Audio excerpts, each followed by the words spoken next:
untuk menjadi seorang aktor, the best aktor yang seperti kalau misalkan teman-teman punya cita-cita seperti gue pengen kayak Reza Rahardian, itu pencariannya gue yakin nggak setahun nggak 2 tahun.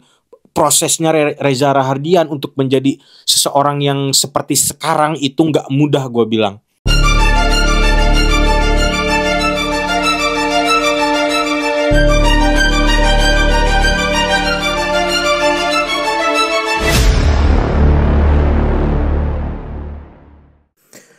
Yuhu guys, welcome back di my YouTube channel. Balik lagi di konten The Art of Acting. Oke, kali ini sebelum lanjut ke pembahasan, gue pengen bahas dulu apa yang mesti dilakukan oleh seseorang untuk menjadi seorang aktor. Anjay. Jadi kalau bahasa kerennya mah, senjata seorang aktor adalah tubuhnya sendiri. Itu dah guys. Jadi satu yang harus dilakukan oleh seorang aktor, balik lagi ya tubuhnya. Jadi teman-teman itu harus pandai-pandai mengolah tubuh, atau mungkin bisa saja metodenya dengan entah itu olahraganya bentuknya gym, entah itu yoga. Yang jelas tubuh teman-teman ketika menjadi seorang aktor itu salah satunya itu harus fit dan juga kalau bahasa gua harus lentur dalam konotasi ya, maksudnya bukan lentur dalam harfiah negatif. Jadi harus benar-benar ya fit, ngejaga badan biar supaya tidak mudah capek, mudah sakit, dan bisa bereksplorasi lebih gitu. Itu yang pertama. Yang kedua, senjata seorang aktor berikutnya adalah suara yang jelas. Suara itu karena ini kita nanti bakal bahas lebih panjang lagi. Jadi suara itu ada berbagai macam nih teman-teman. Jadi ada gue sebutnya perubahan suara. Jadi masuk ke karakter suara. Jadi bukan hanya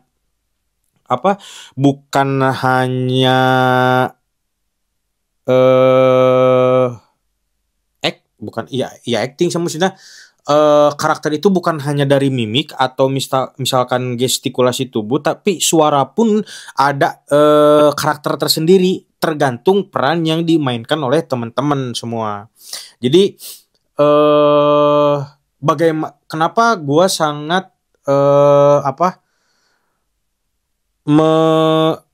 merekomendasikan buat teman-teman untuk mengolah suara kalian. Karena satu, suara itu rentan rusaknya, rentan habisnya. Jadi kalau misalkan suara kalian tidak diolah, itu bagi seorang aktor adalah sebuah bahaya, bisa juga jadi senjata makan tuan buat aktor itu sendiri gitu. Pun untuk bermain peran, untuk melontarkan suatu dialog, banyak teknik yang harus dikeluarkan oleh bukan banyak, tapi ada beberapa teknik yang harus teman-teman ketahui tentang pengeluaran suara. Jadi sama halnya seperti orang bernyanyi, ada tekniknya. Jadi tekniknya itu ada di suara tenggorokan, ya suara normal seperti biasa, ada yang suara dada, ada suara yang diafragma. Nah, aktor yang yang sudah bisa mengolah vokalnya sendiri itu biasanya memakai vokal yang diafragma, yang keluar dari diafragma, dan itu biasanya bermanfaat untuk tidak supaya cepat habis suaranya. Kalau teman-teman sering menggunakan karakter suara yang dari tenggorokan itu jelas 1 jam aja teman-teman bermain peran dalam 1 jam nonstop, atau misalkan kalau di syuting drama atau film 1 minggu kalian intensif mengeluarkan suara dari tenggorokan, itu gua jamin bakal habis dan bakal sakit tenggorokan teman-teman. Kalau misalkan teman-teman tidak tahu cara mengolah apa suara yang dikeluarkan oleh tubuh teman-teman sendiri. Nah, kalau misalkan bertanya, Bang, gimana sih cara apa mengolah vokal, mengolah suara? Kalau gua pribadi lebih rekomennya itu ya berlatih nyanyi aja. Lihat aja di YouTube banyak kok apa latihan-latihan vokal dasar untuk penguatan diafragma misalkan. Kalau gue sih seringnya nyanyi, dulu seringnya nyanyi oh,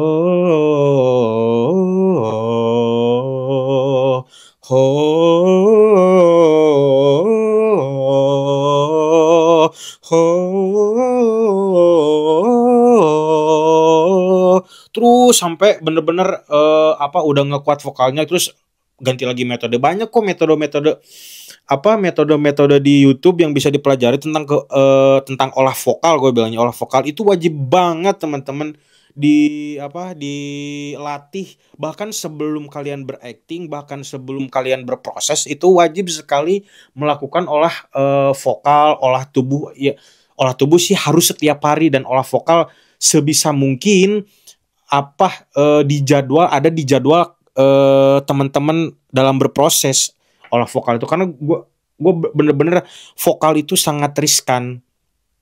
Apalagi kalau teman-teman memerankan tokoh yang notabene anti tipe casting. Jadi anti tipe casting itu yang jauh di luar implementasi teman-teman atau memerankan tokoh lain. Jadi contoh misalkan gua ambil contoh filmnya Habibie dan Ainun, misalkannya si Reza Rahardian itu memerankan tokoh Pak Habibie, yang notabene ya bukan dia. Maksudnya bukan dia dalam artian jauh sekali antara kepribadian, watak, karakter, dan juga vokal. Semuanya sangat berbeda dari si Reza Rahardian. Nah, dia berusaha, dan menurut gua dia sangat berhasil memerankan tokoh Habibie. Pak Habibie almarhum, dia sangat berhasil. Reza Rahardian salah satu film Reza Rahardian yang menurut gua the best menurut gua, salah satunya itu ya Habibie Ainun. Jadi dia berhasil memerankan tokoh itu dari mulai perhatiin ya sama teman-teman, dari mulai gestur, dari mulai cara berjalan, dari mulai bungkuk dan juga cara dia melihat, terus dari cara dia melontarkan dialog, terus yang paling utama yang tadi adalah perubahan karakter vokal. Karakter vokal Reza Rahardian sehari-hari berbicara dengan karakter vokal si Reza Rahardian ketika memerankan peran almarhum Pak Habibie itu sangat jelas berbeda. Itu yang gua maksud. Kalau misalkan teman-teman tidak bisa mengolah itu, belum bisa menemukan titik bagaimana cara mengeluarkan suara dari diafragma, nggak akan berhasil mengubah karakter vokal suara. Kalaupun berhasil tidak akan bertahan lama, pasti sebentar, cepat serak dan cepat habis tenggorokan teman-teman semua. Dan senjata yang paling utama yang jelas air putih. Seorang aktor itu jangan sampai lepas dari air putih. Sama halnya kayak penyanyi lah, jadi kayak pelumas gitu. Jadi begitu pentingnya tubuh suara bagi pencarian bagi seorang aktor. Balik lagi, kalau misalkan teman-teman hanya menyederhanakan sebuah acting itu, ya udah yang penting gue acting, balik lagi itu nggak akan jadi apa-apa. Cuman untuk menjadi seorang aktor, the best aktor yang seperti, kalau misalkan teman-teman punya cita-cita seperti gue pengen kayak Reza Rahardian, itu pencariannya gue yakin nggak setahun, nggak 2 tahun. Prosesnya Reza Rahardian untuk menjadi seseorang yang seperti sekarang itu nggak mudah, gue bilang. Karena gue yakin dia pintar mengolah tubuh dia, apa entah apapun itu olahraganya, dia sering berlatih suara, entah apapun itu latihannya, karena banyak metode, salah satunya yang gue bilang tadi. Terus yang berikutnya berhubungan dengan karakter suara, yang berhubungan dengan suara maksud gue, itu adalah artikulasi. Artikulasi yang sangkut pautnya bisa disangkut pautkan itu dengan mimik wajah. Artikulasi itu sangat-sangat poin yang tidak boleh tidak boleh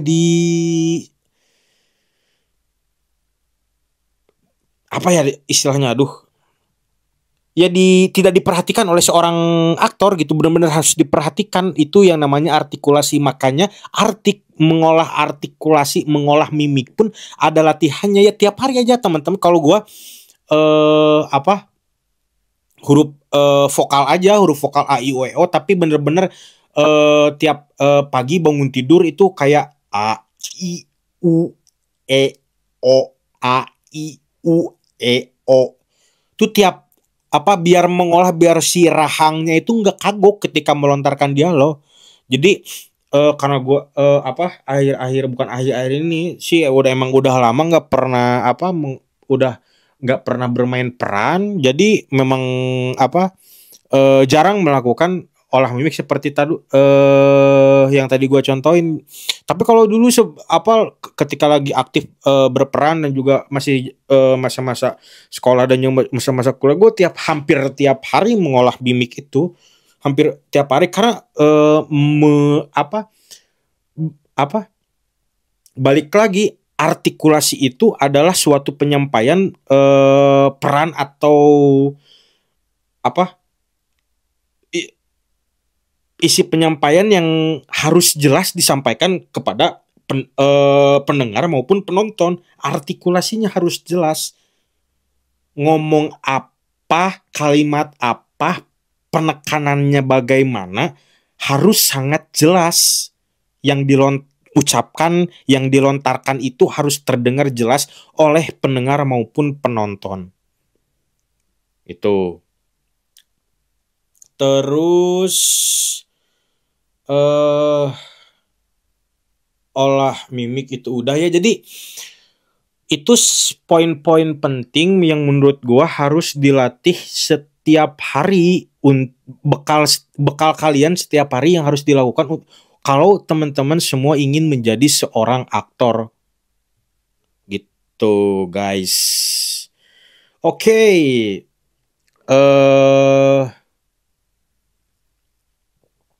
Coba kita ini dulu ya, maksudnya tadi hanya bukan intermezzo tapi agak ada sedikit penambahan aja sebelum kita masuk ke sumber film yang bakal kita bahas kali ini. Oke. Jadi sumber film kali ini berbeda. Kemarin kita udah bahas tentang filmnya Mas Hanung, terus judulnya itu Ipar Adalah Maut. Dan kali ini gue sangat tertarik ngebahas ini karena balik lagi gue pernah meranin gue pernah ikut terlibat dalam proses garapan ini, dan juga gue beberapa kali membaca novelnya yang luar biasa hebat menurut gue. Jadi ini tuh novel karya Pramudia Anantatur yang berjudul Bumi Manusia. Jadi ini filmnya film Bumi Manusia, lagi-lagi karya Hanung Bramantyo.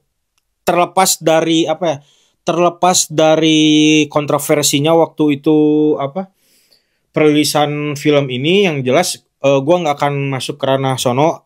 Meskipun gua pun ada sedikit kekecewaan kenapa Mas Hanung memilih cast yang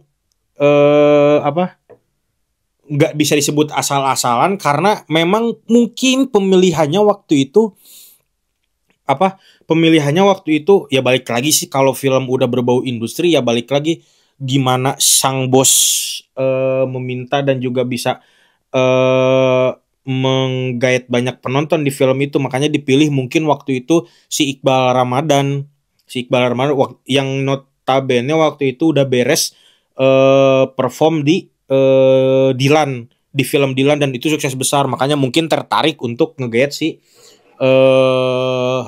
si Dilan di Bumi Manusia.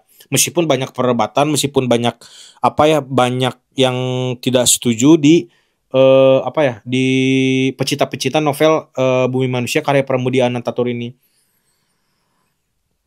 Jadi sedikit gambarannya, jadi cerita ini menarik, menceritakan tentang seorang latar belakangnya pada saat zaman kolonial Belanda, terus menceritakan tentang kisah seorang gundik Nyai Ontosoro. Jadi perannya di sini ada Nyai yang peran-peran intinya ya Nyai Ontosoro, terus Robert Melema, terus si Annelies, si Minke, dan juga si Suhrov kalau nggak salah, terus si Darsam, kepercayaannya si Nyai Ontosoro, terus si aduh gue lupa itu si kakaknya si Annelies gitu lah. Nah, dari sekian banyak yang paling berpengaruh di sini karena ini tuh kekuatan. Jadi ini sebelumnya teman-teman yang belum nonton, balik lagi yang belum nonton Bumi Manusia, coba nonton dulu biar ada referensi juga. Tapi kalau misalkan yang udah pernah baca novelnya mungkin relate lah, maksudnya apalagi udah baca novelnya terus udah nonton filmnya juga, menurut gua relate banget untuk nyambung lah ketika kita ngobrolin ini. Jadi balik lagi ke tadi, ini Bumi Manusia itu bener-bener point of view-nya itu ada di si Nyai Ontosoro dan juga si Minke, perjuangan si Minke melawan ketidakadilan terhadap si Annelies waktu itu, karena ya inti ceritanya si Annelies itu dibawa ke Belanda untuk di Bumi Manusia ya. Si Annelies itu dibawa ke Belanda dan juga si Minke itu berjuang bagaimana caranya supaya si Annelies ini tidak dibawa ke negeri Belanda gitu. Nah, peran utama di sini yang paling kuat, yang harus paling kuat itu jelas si Nyai Ontosorohnya sendiri itu, karena novel Bumi Manusia itu ada beberapa part sampai bahkan ketika udah analis itu udah berangkat ke negeri Belanda itu, di novel berikutnya itu menceritakan si Minke itu nyusul ke negeri Belanda. Jadi ada beberapa khususnya untuk di Bumi Manusia ini si yang jadi point of view-nya justru adalah si Nyai Ontosoro. Nyai Ontosoro yang kedua baru si Minke. Yang lain-lain itu hanya si analis ini yang diceritakan di sini hanya memainkan konflik, memainkan alur ceritanya saja. Jadi ya justru yang harus kuat pendalaman karakternya di sini adalah si Nyai Ontosoro dan si Minke di sini itu sendiri. Gitu. Jadi sorry itu gue harus bilang nggak tahu balik lagi sangat panutan banget sama Mas Hanung, entah apa yang dipikirin waktu itu sama Mas Hanung, cuman yang jelas gue untuk film ini agak kurang, satu kurang berkesan, kedua kurang setuju karena ini tuh film yang cerita yang luar biasa yang luar biasa indah menurut gue diciptakan meskipun zaman kolonial, meskipun ada waktu itu ada unsur kritik pada saat zaman itu ya, pada saat zaman Orba. Tapi menurut gue dilihat dari kacamata sisi seni, itu sangat indah sekali novel karya Pramudia Anantatur yang Bumi Manusia ini. Jadi pun sama halnya dengan dialog-dialog yang ada di dalam novel tersebut begitu sangat puitis teman-teman, begitu indah. Jadi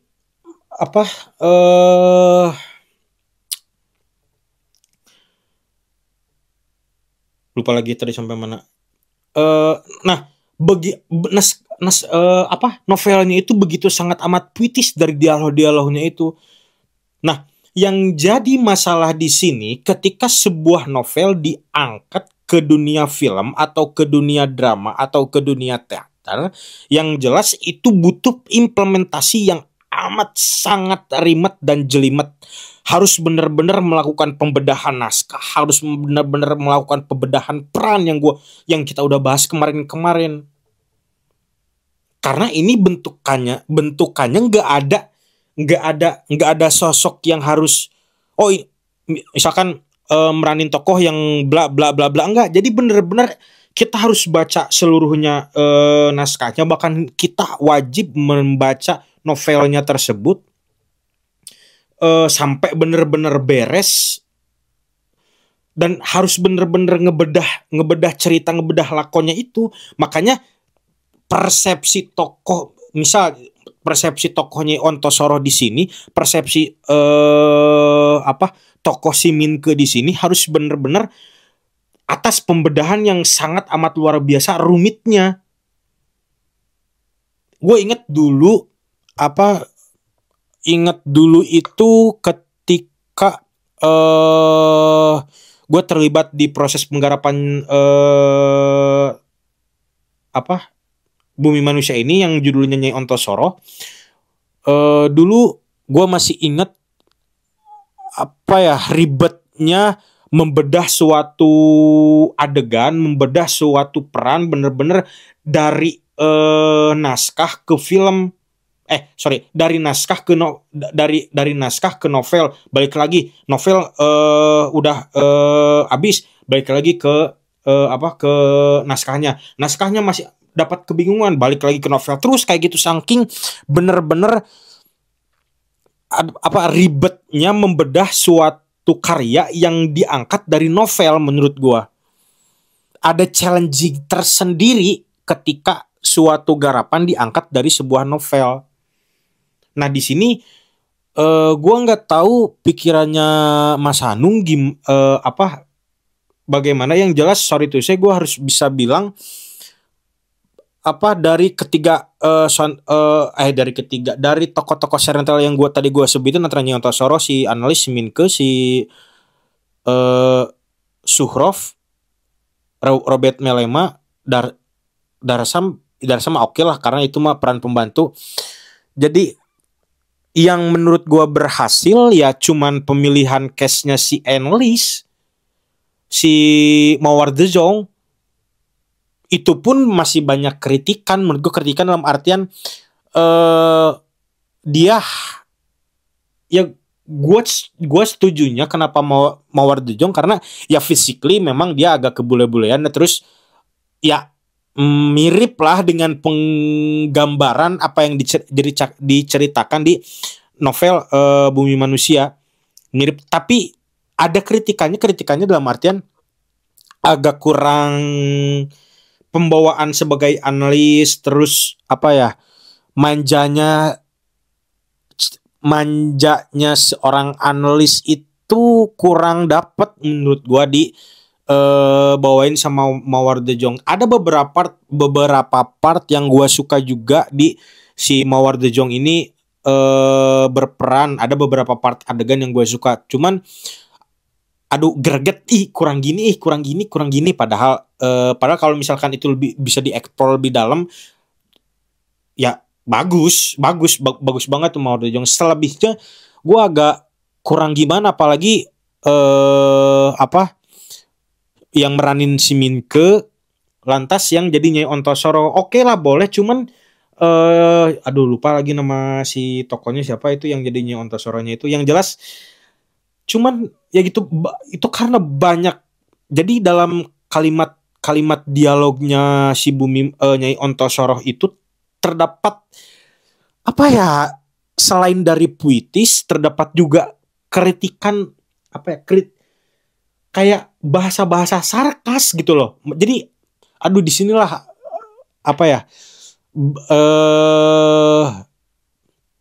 di challenge aktor itu benar-benar harus cerdas, itu benar-benar ya itu tadi, mengolah dan mengadaptasi dan juga membedah dialog membedah peran itu harus bener-bener dalam menurut gua. Apalagi ya kalau misalkan yang berhubungan dengan sejarah seperti novel film Bumi Manusia ini, terus terus yang berhubungannya dengan apalagi diangkat dari sebuah karya tulis novel. Jadi menurut gua harus bener-bener ya please lah, maksudnya untuk menjadi seorang aktor yang hebat itu gue berapa kali bilang nggak mudah, ya harus bener-bener ngeluarin effort yang lebih untuk itu gitu loh teman-teman, karena ini naskahnya udah bagus, ceritanya pun banyak pecinta-pecinta Pak Pram yang sangat tergila-gila pada novelnya. Jadi menurut gue jangan sampai memecahkan ekspektasi penonton ketika melihat hasilnya gitu.